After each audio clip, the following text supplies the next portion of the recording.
দেবো।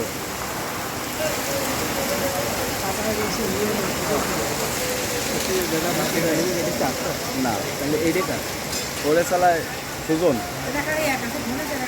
আছে বলে টাকা আনাইছে আপনার দিকে কিনা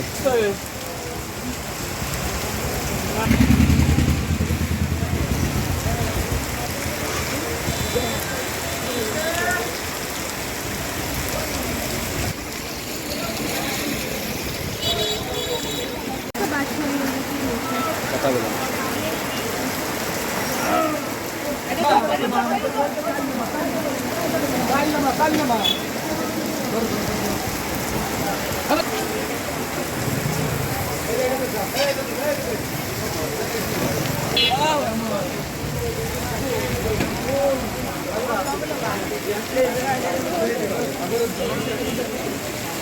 চলে গেলাম।